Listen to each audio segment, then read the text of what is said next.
Demi, what is the funniest thing about the Affordable Care Act to you? That it's not affordable. That's a good point. Do you know who you're voting for?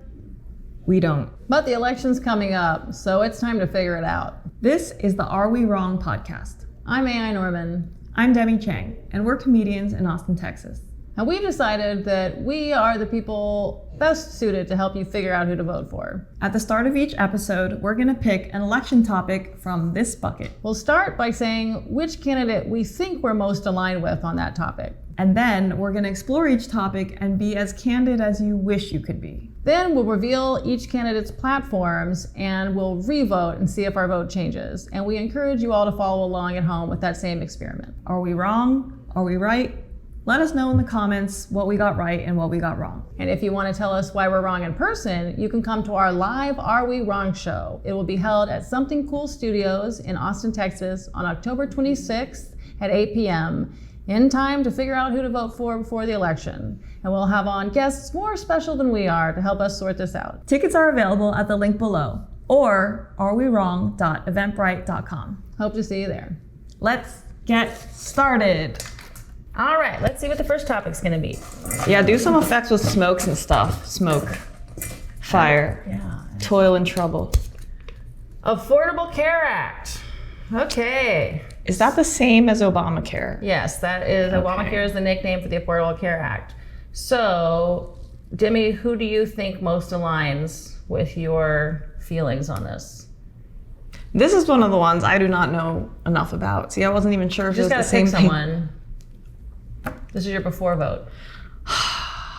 When I originally did this, this was in the undecided category.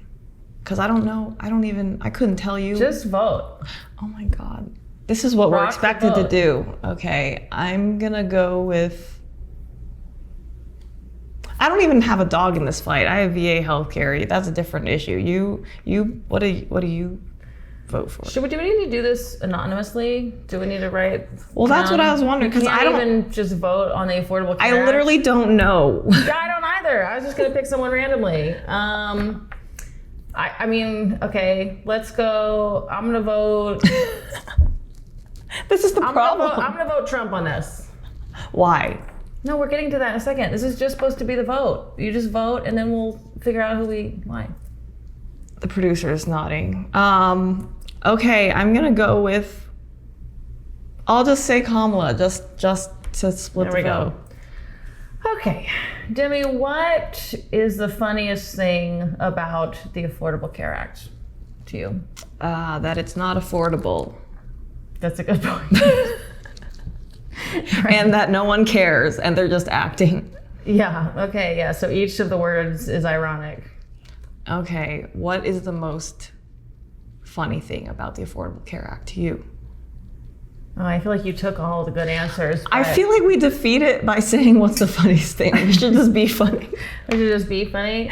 That's the unspoken part. Okay, the most offensive thought I have on Affordable Care Act is maybe since it's too expensive for all these insurance companies or for just the hospitals to take care of all of our unhealthiest people, like that's the problem. Like, you need all the healthy people to buy in to the same thing that the unhealthy people are so that it all works out financially. So maybe we should just do a round of letting all the unhealthy people die for a minute, like maybe release another coronavirus, this time on purpose. Maybe it was that. And then I'll get my people on that. Yeah. And we could just clear out, it's been decades of really unhealthy eating habits and no exercise for a lot of people. So maybe we should just do a cleansing and then healthcare will be affordable. So we should stop all the movements to get people healthy. We lean into the healthy at any size body positivity movement for those people, but we just don't tell them that the rest of us are like, we're just letting you die and then we're gonna have a healthy country after that. What was that movement? Healthy at any size? There's like some acronym, healthy at any. HAS. The HAZE. Haze. Yeah, I feel like people pronounce it something like that. When I was looking for a therapist, they healthy had at some, every size. Yeah, Haze. Because they had some therapists. They say like they're pro Haze or not. Anyway, well, that was my most offensive thought. I'm not saying I actually believe that, but I'm just putting that out there. All right, Demi, Yes. you got 2 minutes to share your thoughts on the Affordable Care Act.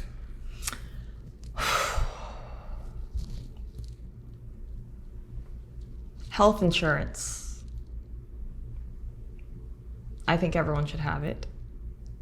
Because I always took it for granted, because growing up I always had insurance. My mom always had a job where I had insurance until age 26, and before that I joined the military where I had TRICARE, etc. So it's something I never really had to think about, and so I've been very privileged in that way. And now that I do not have real health insurance, and realizing what a pain in the ass it is to even figure out what to get. Also, my offensive thought on this is gonna probably sound completely ignorant, which is why we're here, but there are cases where if you, let's say you're an illegal immigrant, or like someone who just gets hurt and then someone pays for your shit, and then a middle class person who gets cancer is because they didn't get healthcare, but they're not taken care of the same way. That's a whole other, I'm sure we'll get into that later. I'm just gonna yield my time back to the room. Okay, well, let's just talk about that then. So I also had that experience of growing up, like, yeah, my parents always had good insurance. I have boomer parents, and so my dad worked for a company for decades and had the 401k and the pension and the stock options and the good insurance, and everything worked for the American dream for that one generation.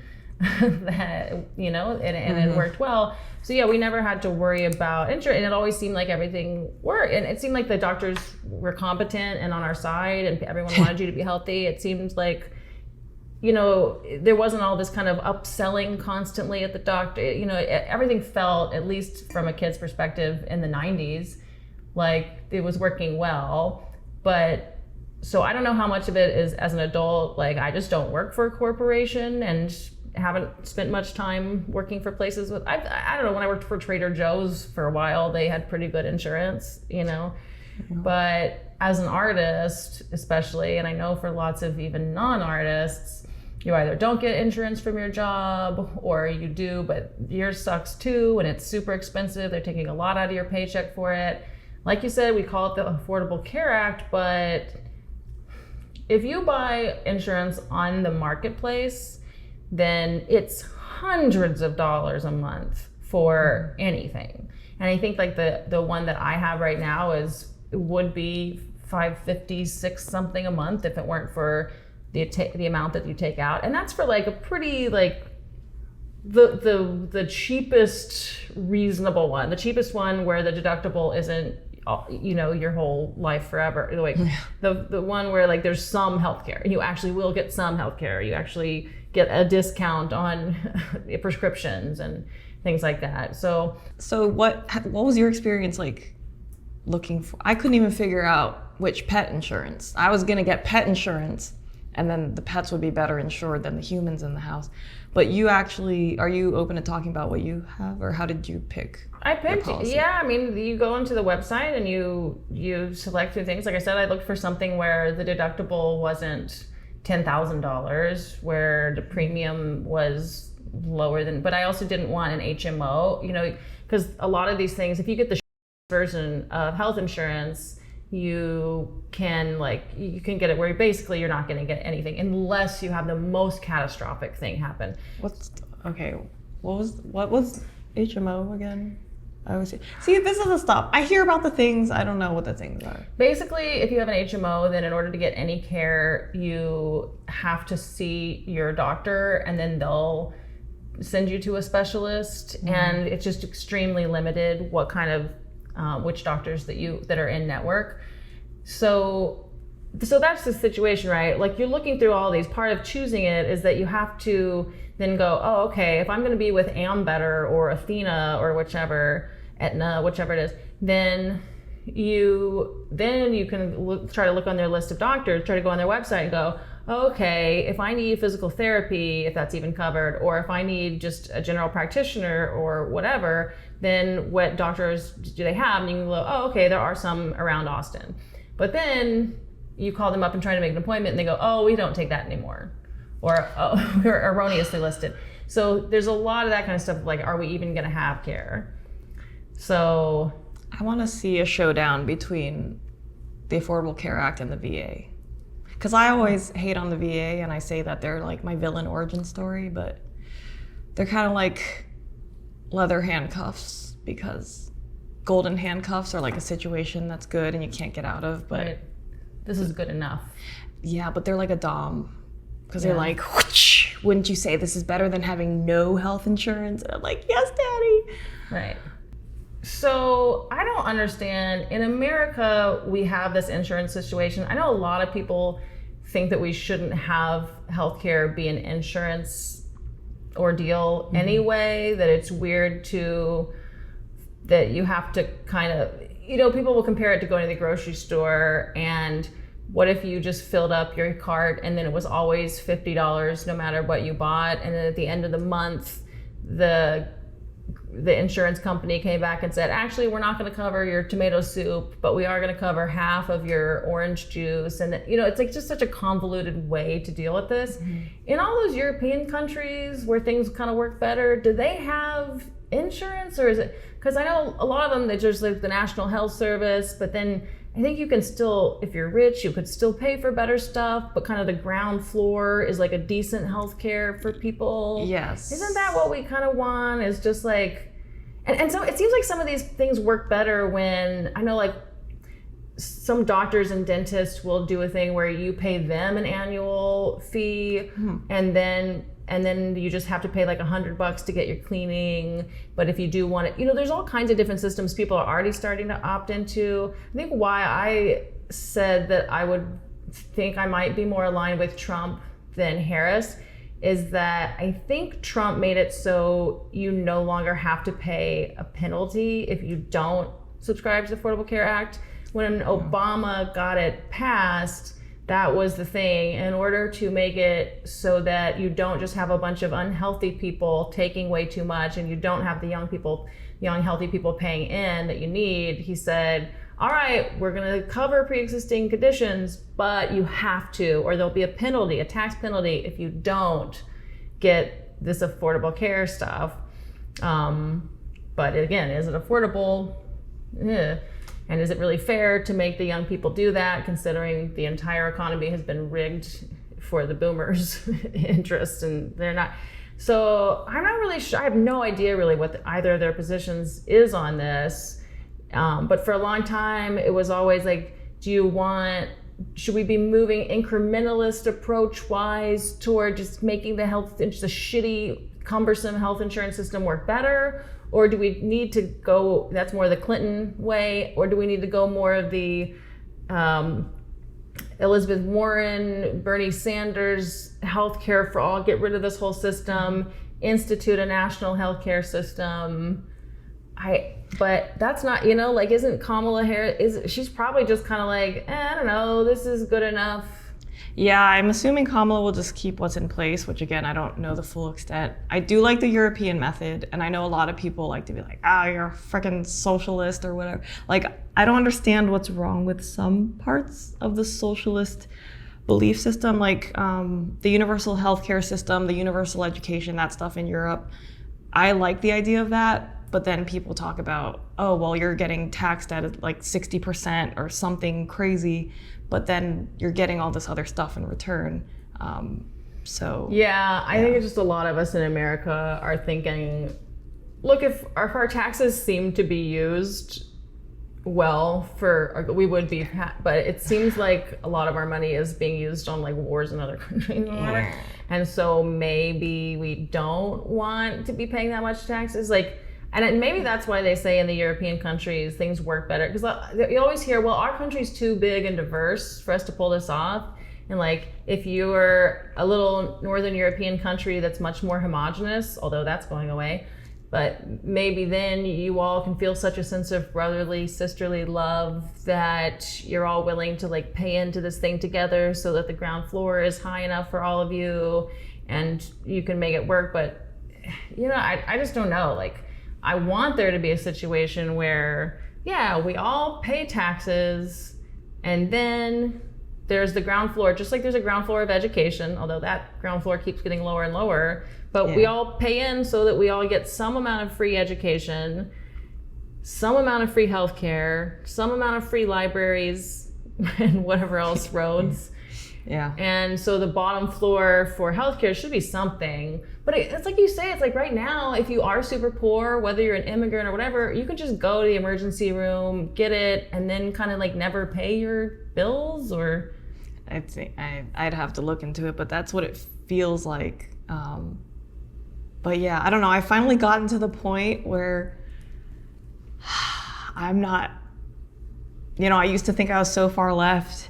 And now I'm at the point where I'm like, if you don't like it, if you don't like something about our country, you can get out. But secretly, I'm thinking like maybe I should move to Europe. Maybe I should fake my death and move to Costa Rica. I don't even think you have to fake your death, but I think about it a lot. It involves teeth, but anyway. Okay. Yeah. So... Because we get so much wrong. That's the thing. And I think this is one of those things where if we can fix that bottom floor, but are the systems so broken, like, is it fixable, or is it like the potholes? Yeah, I'm so curious to see what the candidates are actually saying they might want to do, because I don't feel like this has been coming up in the debates or any of the like podcasts or interviews that I've seen. Yeah. So I'm very curious to see what their positions are, because like, I guess what I would want is someone to really be talking about moving toward getting rid of the insurance system and making it, or having insurance be something you can do above and beyond. Just like you can have co-insurance, if you can have two insurances potentially. It's like, no, we have the national healthcare system that is like decent, and then if you're rich enough, you can pay for more. Beyond insurance. Beyond especially insurance, for vegetarians. Yeah, isn't that what they do in England or something? It's like if you're rich, or maybe if you're rich, you just come to America if you're in another country. I don't and then think get. So. Well, it depends what country. You don't want to go backwards. Well, no, I mean, we still have some of the best doctors in the world, some of the people doing the cutting edge surgeries and things. It depends. But yeah, there's certain things that if you have, you'd be better off driving down to Mexico and getting that done. Yeah. I don't even believe in... I'm questioning Western medicine a lot. That's a different episode, but I'm ready to see what the candidates think. If you're ready. Let's see it. Affordable Care Act. So for Kamala, this is from NBC News. Kamala says she wants a larger role for government. In her July 25th campaign launch video, Harris said she'd fight for a future where we can all afford health care. As senator and vice president, she has sought to preserve the ACA and battle GOP attempts to repeal it. A portion of expanded ACA subsidies signed by Biden is set to expire after 2025. The Biden White House has called for extending them. Harris has taken aggressive positions on health care in the past, signing on to Senator Bernie Sanders' Medicare for All Act in 2019 as a presidential candidate before proposing her own version with a larger role for private insurance. Okay, so it sounds like what we were talking about. Private insurance would still be available, but you'd still have Medicare for all, something where there is kind of like there's Medicaid for poor people. I always forget which one's which. Which one's poor, which one's old. Well, whatever it is, the old one works okay, right? So it was like you get something where we all have basic medical care, and then basic care, and then a larger role for private insurance. Mm-hmm. But we need to extend the subsidies, because otherwise, if they don't, then probably the like $400 a month off I get right now to be able to afford my semi-decent, hopefully, medical insurance, that's probably going to go away. Or wait, how do you get the $400 off? You show them how poor you are. You have to be a certain amount, because if you're too poor, you don't get it. So, but if you're in a certain range, which is weird, I don't understand. Like if you make no money, they're like, oh, no help for you. You have to be Goldilocks poor. You have to be Goldilocks poor. And so if you're kind of right in that area, then you can get, and it depends on how poor you are. Like you might get a $50 subsidy, you might get a $400 subsidy, something like that. But so if we don't get the subsidies, I bet that would mean they're going to try to be like, yeah, okay, it's $550 a month, which I can't afford that. Unless you live in a box. So Trump is saying to change it. Trump has called for changes but hasn't offered a plan. Well, that's not helpful, Mr. Trump. As president, Trump fought to eliminate the ACA, including its regulations on insurers and its subsidies for coverage. He succeeded at zeroing out the individual mandate penalty, so that was good, for not carrying insurance. He used executive action to loosen some ACA regulations and endorsed litigation to wipe out the law. In November 2023, he revived calls for replacing the ACA, criticizing Republicans who didn't want to terminate it and vowing not to give up. More recently, he has softened his rhetoric and said he simply wants to improve the ACA, not terminate it, but his campaign hasn't said how. So that's Yeah, I remember vague. him saying that in the debate. I think it did sound like he was kind of like, all right, I know I wanted to get rid of the ACA, but actually, I realize now we can't really get rid of it. So that's the problem. Once you put something in place, then getting rid of it becomes such a non-starter for people because now the voters don't want to give it up.